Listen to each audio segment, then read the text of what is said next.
Good morning, everybody. Coach Jason Capson here for Treadmill Talks. I woke up this morning thinking about my brother.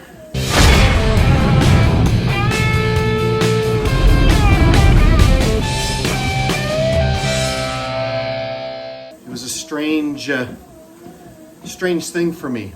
Usually when that alarm goes off, the first thing that I think about is putting my sneakers on and getting down here and getting my fasted morning cardio done. But I was thinking about my brother. I'm not sure if I was dreaming about him or what, but that was the first thought that entered into my head.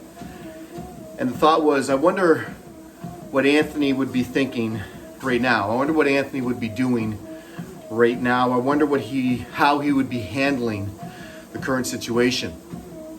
My brother was a leader in every sense of the word. My brother was the anti-follower, the anti-sheep. My brother didn't follow other people. He listened to David Bowie. He listened to Bob Marley. He listened to Queen. He listened to Eric Clapton. He did that at a time when there wasn't very many people listening to that kind of music. I remember one episode in particular. My brother was the quarterback for the football team. And generally, the quarterback is the leader of the offense of a football team. But my brother was the leader of the entire team. He was the leader of the offense for sure. We did have a good leader on the defense as well. But my brother was the true leader of the team. And I remember my brother was kind of fearless in every way. He was fearless. And he didn't mind taking the hit to get the play done. He didn't mind taking the hit to get the touchdown. He didn't mind taking the hit and hold on to the ball so that the other team didn't get it. He was a leader. He led by example. My brother was pretty quiet. He was more of an introvert. He focused on football. That was all he focused on. He slept with his football. That's how much he loved football. And people were drawn to him because he wasn't the kind of guy to brag about himself, to brag about his accolades, to brag about anything really. He just proved it on the field. He went out there and proved it. He worked really, really hard in the off season. He worked on his speed, he worked on his agility, he worked on his arm, he worked on his pass.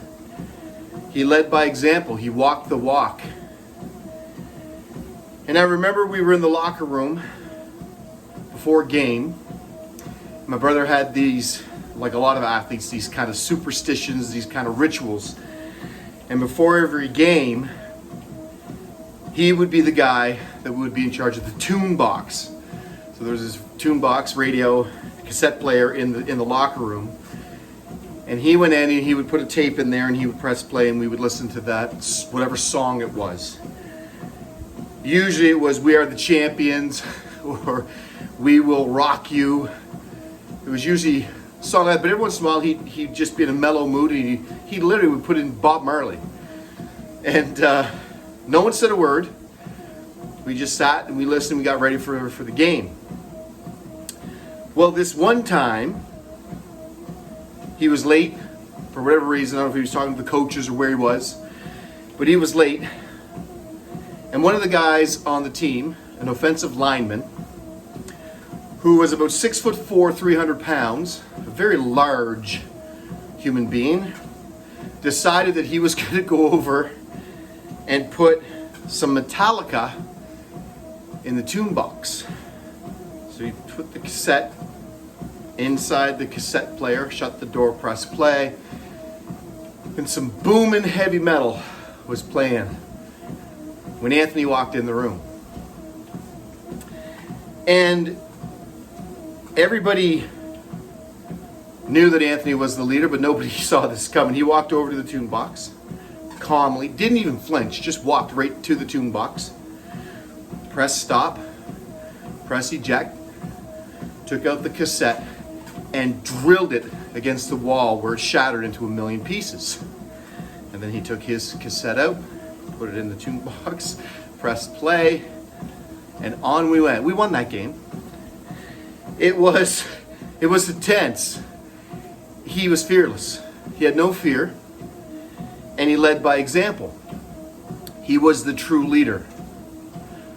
He didn't let other people's noise get in the way of him enjoying life. He didn't let other people dictate to him which way life was going to go. He chose which way he wanted to go, and he went that way. He didn't just exist, he lived life. For 23 years, he lived life to the fullest. And he ultimately ended up dying in a motorcycle accident on a motorcycle that he chose to purchase. A motorcycle that was way too fast for him, an inexperienced rider. He'd never had a motorcycle before in his life. Decided to buy a Katana 750, as I mentioned in a previous video. But I was thinking about my brother this morning because I was thinking, I wonder how he would handle this current situation. I know for a fact that he'd be up every single day exercising. No one would stop him. Nothing would stop him from doing that. I know that he would be enjoying life the best way possible right now, whatever that looks like to each individual. I know that he would find a way to make the most out of this. All the noise that's going on around him, just like that Metallica tape, he would take it out and crush it against the wall. He would get rid of the noise. Audit your surroundings. My brother taught me a lot of lessons. I think that's why I was thinking about my brother when I woke up this morning. My brother was a guy that always saw the good and the bright side. My brother was the kind of guy who didn't let life get in his way. He decided to live life to the fullest no matter what the situation. He decided that he was going to lead by example. He decided that he was going to walk the walk. So my question to you today is, what are you doing to live life to the fullest right now? There's a lot of people out there that have their heads buried in the sand, they're just waiting for this to be over. Is this ever really going to be over? And when it is over, what does that look like? Nobody knows. Trust me when I tell you this, the Prime Minister no one's going to snap their fingers and things are going to go back to normal. It's not going to happen. When this finally gets lifted, it will be a phasing in type of thing. There will be a lot less handshakes. There'll be a lot less touching. There'll be a lot more cleanliness. Hopefully there'll be a lot more love and understanding. There are lessons in this. And I know if you follow my channel, you know that I'm a guy that tries to find the silver lining in everything and anything. I try to find the good, no matter how bad the situation, and I have had my share of bad situations and life experiences. What's the good? What's the silver lining to all of this? The silver lining to all of this, I hope, is that you've taken some time to really think about your life. I hope you've taken some time to really assess where you are on your journey. Are you happy? Are you happy with where you are right now in life? And if not, what are you doing about it? Do you have a plan? Are you trying to figure out a way to make your life better when this is over? I know that if my brother was alive today, that he would be messaging me every single morning with a quote, with some good news, with some positive, motivational, vibrating type of a message. I know that he wouldn't stop because the world seems to be on pause. Wouldn't stop him. What are you doing to make your life better? What are you doing to make the most out of every single day? Because I can tell you this for a fact, it's all about perspective. If you think this is bad, if you think you've got it so bad right now, my brother, he would give anything. I know this for a fact. I would give anything to have him right here beside me on this treadmill. He doesn't get to experience this. Yeah, it's tough. Yeah, it's uncomfortable for some people. It's a little strange, a little odd, a little weird. But you know what? We get to live this. We get to live through this. This isn't the end of the world. This isn't the worst thing that's ever happened to us. Far from it. I would give anything to have my brother alive beside me here today.